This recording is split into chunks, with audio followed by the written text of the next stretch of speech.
Hello. Wait. Now go. Hello, I'm Linda Bear, Hello, I'm Andre Santiago. and we're here to give you a little training, a little information on how to be your very best at facilitation at the community meetings. First and foremost, thank you for volunteering your time. We realize that the compensation isn't high, so we understand that you are giving up a great chunk of your time to help us spread the word about Hartford Decides and have residents and community members feel engaged in the city government and spending part of the public budget. So we appreciate you and we thank you. So, how this training will work. You will watch this video prior to coming to one of the 5 community meetings that we are holding this fall. We ask that you do watch the full length of this video. Please keep in front of you the run of show that was emailed to you. That's your guide for how the event will take place and your role as a facilitator. And then we ask that you keep a piece of paper and pen next to you just so you can jot down any questions, comments, or concerns that you have throughout this video. And then please email or call me directly with any questions and we'll be happy to answer them. So the process of Hartford Decides is the process of participatory budgeting. This is a worldwide initiative that municipalities and colleges and a variety of entities use to enable people, residents in our case, residents of Hartford, to have a say to make decisions about how to spend a certain amount of public money. So we are starting our 3rd year of Hartford Decides here in Hartford. The process is basically that we have a series of community brainstorming sessions, and those are the meetings you'll be helping us with. And during those sessions, people brainstorm the good things about Hartford, the challenges in Hartford, and then ideas for how to address those challenges with the money that the city has put aside. The city of Hartford has put aside $250,000 in capital funds. And those funds can be used for physical projects in the community to address the challenges that face us here in the community. Over the past 2 years, we've had a total of $1 million allocated by the residents. After they brainstorm ideas, they form action teams which turn the ideas into project proposals. That takes place this year. That will take place from October through February. And then after the proposals are complete and reviewed with city staff, then they go on a ballot, and anyone who lives in Hartford who's 13 years old or older can vote for the projects that they want to see implemented. So over the past 2 years, the residents have chosen 8 different projects which are all now in implementation. The voting takes place in March. The reason that happens is that the city's fiscal year runs from July through June, and so in March and April the city is working on its annual budget, and the decisions that people make on projects will be incorporated into the budget for the fiscal year that begins July 1st of 2018. Have I covered everything? That's perfect. Okay. I just want to remind you that it's really important for you to understand the process. I know many of you have participated with us in some capacity in the past, but one of the main issues is that residents don't quite understand how it works. And so it's really important for you to understand the big picture. So hope you got it. If you don't, give us a call. Right. And maybe I'll just add that we really have 2 big goals for Hartford Decides. One of them is to facilitate residents making choices about how to spend money. And the second one, equally important, is to engage residents in government and in the community. So community engagement is a big part of this project that we want to emphasize. And so Linda and I represent the steering committee, which is a group of volunteers who work all year, kind of like a board, to help make sure that the process runs smoothly. But what we talk about on the steering committee is that the projects are the outcome, and that's wonderful, and that's really will help make our neighborhoods more beautiful and a better place to live and work. But it really is about the process. And so your job as a facilitator, even for the 4 short hours, is to ensure that people feel like they're engaged and that their voice matters. So above everything else that you do, it's all about really connecting with the people in your group and finding ways to get them involved. So speaking of your role as a facilitator, again, it's about inclusion. It's about, you will receive a handout when you arrive, and it has some ground rules, basic facilitation ground rules. Make sure everyone's listening and active, and one person talks at a time. And there'll be a list of ground rules that we'll mail to you, but please be sure that you are referring back to those ground rules. If there's an issue within the group, the ground rules will be up on the PowerPoint, and you can refer the group back to those. But you're really trying to make it fun, make it something that people want to get involved with. The end goal is that at the end of the meeting, we want people to sign up for action teams. So be your charismatic, charming selves. Throughout the meeting, you'll have steering committee members who will be walking around, and so if you need anything, if an issue arises, please just raise your hand and come grab one of us, and we'll be happy to assist. And so we ask that you arrive 45 minutes before the event actually starts. This will allow us time to run through in person the run of show and make sure we answer any questions that you might have. And when you arrive at the event, there'll be a sign-in sheet, and that sign-in sheet will allow me to then come back to the office the very next business day and fill out an honorarium check for you, which will be mailed. So you should receive payment for the event within a week after your service to us. So thank you again. And after the events are completed, our community brainstorming meetings this fall, there will be an opportunity for those of you that are interested and have availability in your schedules to inquire about becoming an action team facilitator. That's a longer commitment. It's about a 3-month commitment, a total of 32 hours worth of work. But your job would be to guide the teams, make sure that all of the steps are followed and the timelines are met and all that good stuff. So if you are interested in continuing your relationship with us, that could be one possible avenue. If you have only signed up for one of these community meetings and would like more, we do have many openings, so please check the flyer again and your schedule, and we'd be happy to have you join us for more than one event. Now, I think it's time for us to walk through the community brainstorming session run of show that you've received. And Linda, take it away. Okay.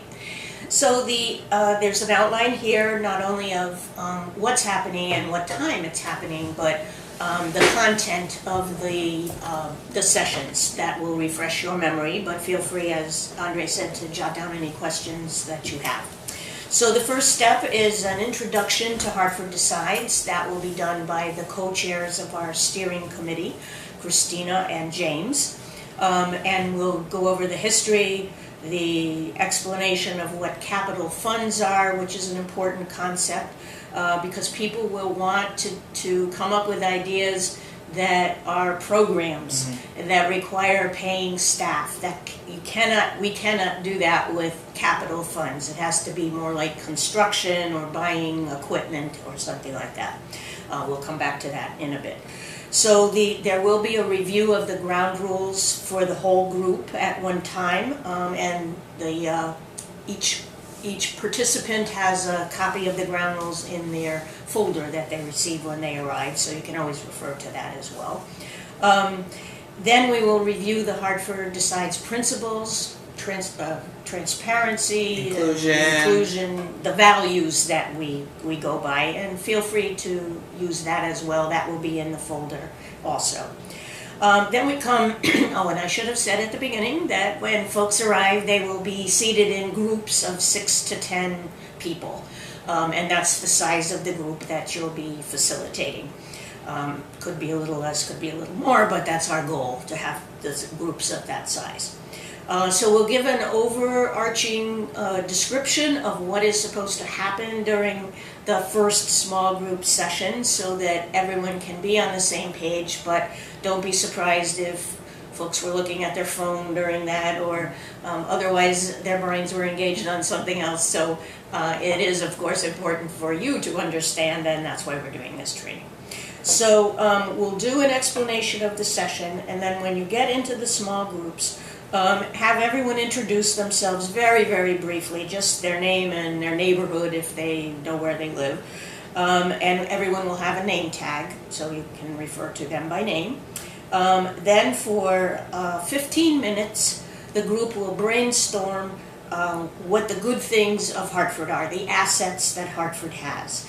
And as you probably know, brainstorming is just shoot out those thoughts, don't have to discuss them in a lot of detail, just get them up on a flip chart. You'll ask people to volunteer to be the scribe and a volunteer to be the reporter out.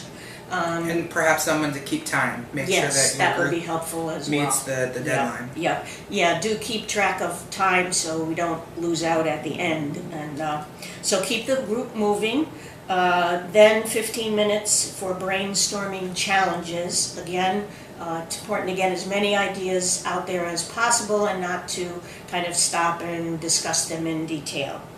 Then each of the members of your group will get 6 dots, and on the flip chart that has the assets, they will put their 3 dots on the 3 things that they think are the best in Hartford, and then they'll take another 3 dots and put them on the challenges that they think, the 3 challenges they think are the most important to address in Hartford. And then there will be a report back, so make sure somebody is ready to talk about the 3 challenges that get the most votes and the 3 assets that get the most votes. And then we, the staff people, if you will, steering committee members, will take those sheets and work with them, and you don't have to think about them anymore.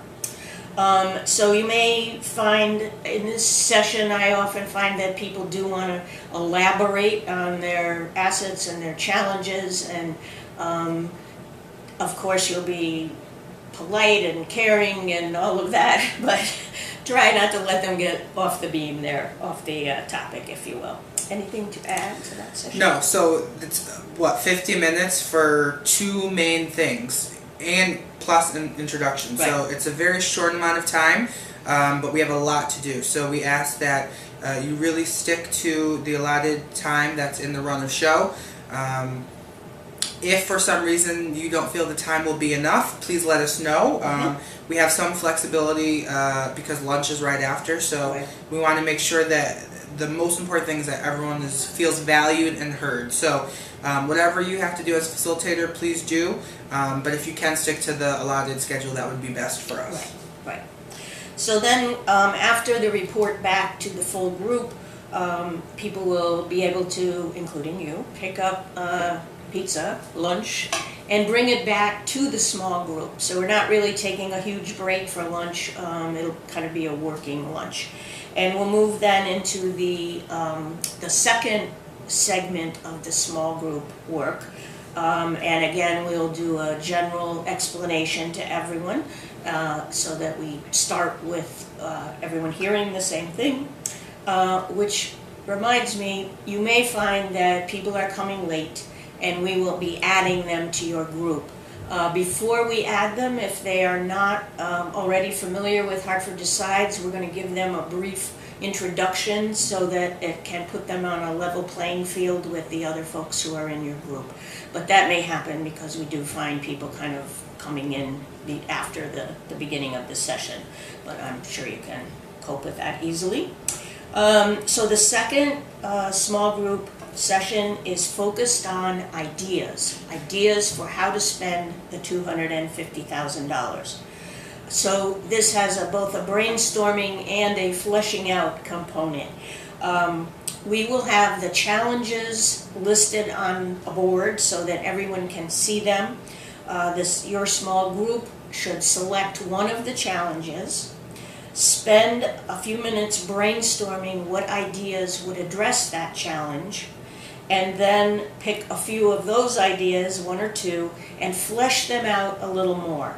That is, identify perhaps a location for that idea to be implemented. talk a little bit about how it's implemented, and your goal here is to make sure that it can be implemented, because we have found that many ideas that come out they're very cool ideas, but when you get right down to trying to turn the idea into a project, it's too vague or undefined, so that we're trying to get a little more detail here at the front end to help the action teams as we go along. And I'll give you a few examples. So if someone wants to plant trees, it's a wonderful idea, right? You can never have too many trees in the city. However, it'd be helpful for the action team when they do form, instead of seeing just trees listed on a list, perhaps the people who recommended the trees have some ideas: big trees, little trees, what type of trees, where do they want the trees, at a school, at a park, right? So all of those kinds of ideas are ways for you to kind of probe and get more information out of the people, because it'll be more helpful to the action teams when they first start. So your role as a facilitator is to get more information whenever possible. There may be some people who just say trees and that's all they can come up with, and that's fine. Right. But in any chance that you can gather more information, we ask that you do so. Exactly. And on the flip side, if I may, just a little more background information for you as a facilitator. When the action teams form, they'll have a guide which lets them know the feasibility of potential ideas. But it's important for you to understand that $250,000 is a huge amount for us in the city. But some people will have these huge, grand ideas of things to do with that money, and one single project can only go up to $100,000. So building a whole new state-of-the-art performance space will probably not be an option for the Hartford Decides money. Is it a great idea for the city of Hartford? Absolutely, and your job as the facilitator is to always validate people's ideas. But also you may have to bring them kind of back down to earth and let them know that $250,000 can only go so far for the Hartford Decides. So in any case, gather more information, validate all ideas, and in some instances you may have to kind of reaffirm the total money and the nature of the money and the parameters that we as a program have in front of us. And feel free to call one of us over to Absolutely. talk about that issue, because that is kind of a strange issue, or an unfamiliar issue, Right. I should say. And those questions will come up. They have come up. I guarantee you they will come up within your group. So just be prepared. And even if you simply say, I'll look into it, right? You don't have to have all the answers for your group. That's not your role as a facilitator. Your role is just to simply make sure that the process is running smoothly. So always raise your hand, ask us to come over and help explain something to you. And of course, you always accept whatever ideas are brainstormed, put them on the flip chart, and we always tell people that all of your ideas are captured, and we are very sincere about that, because there may be other opportunities to pass that idea along to someone else or to the city itself. So not to eliminate any ideas, but just acknowledge that some of them maybe don't quite fit the criteria. Absolutely.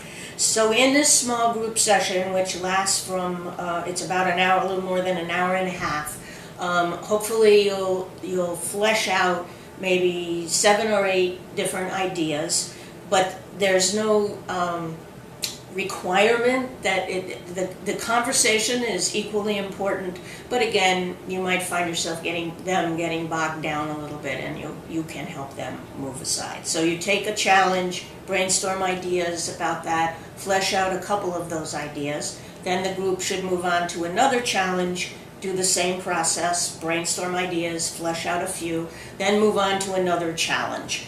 So as many challenges as have ideas is one of our goals. That was badly put, but I think you understand what I'm saying.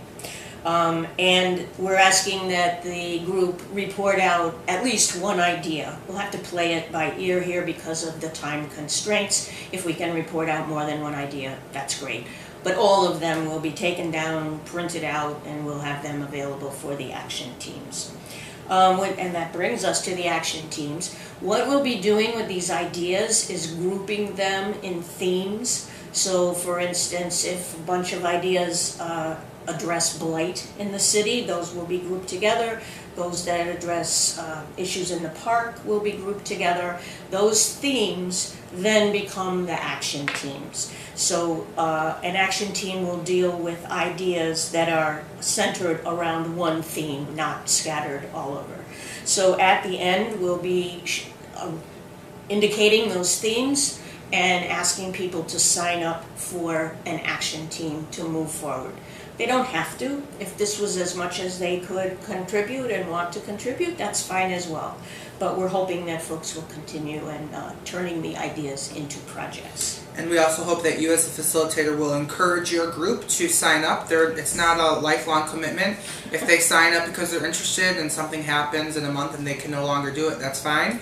But we'd rather capture that information then when we have everyone in person. So please do some cheerleading, some words of encouragement. Sometimes people are just timid and don't think that they have anything to contribute to the group. So you as a facilitator can really emphasize what a great job they did that day and how their participation was important to the group's success and how an action team could benefit from that. Right. And if you have worked with action teams in the past, feel free to share your experience with them. That would be very helpful.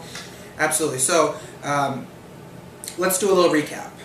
Okay. So the beginning of the session, we'll do all the introduction, group explanation, that sort of stuff.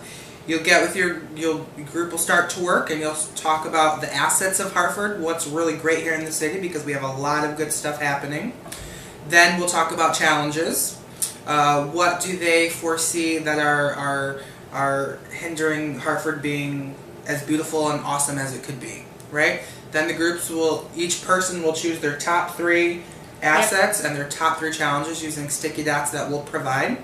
And then we will synthesize that data. You'll report back out loud. Right. Your group will report out what ranked to the top. And then we'll synthesize that data. We'll have some lunch. Then your group will then work with those challenges that were addressed earlier and take that challenge.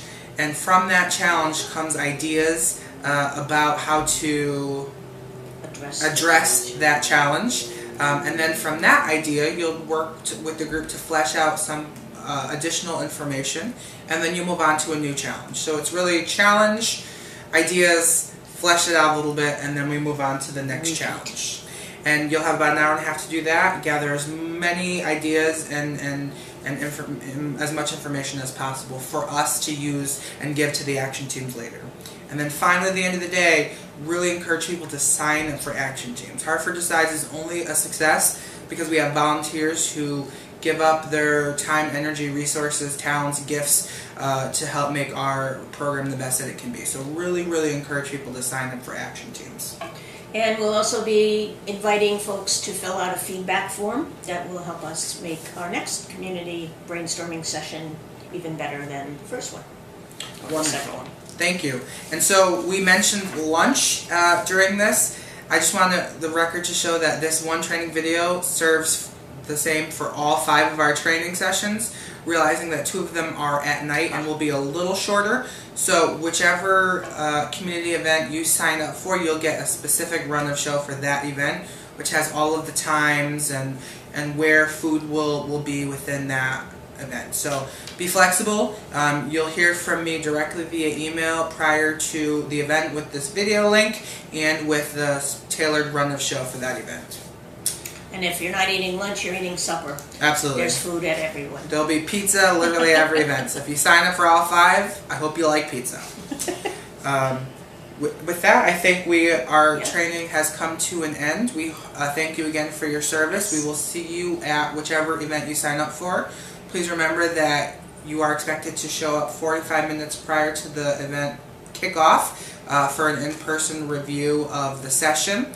And compensation will be mailed to you after your participation with us.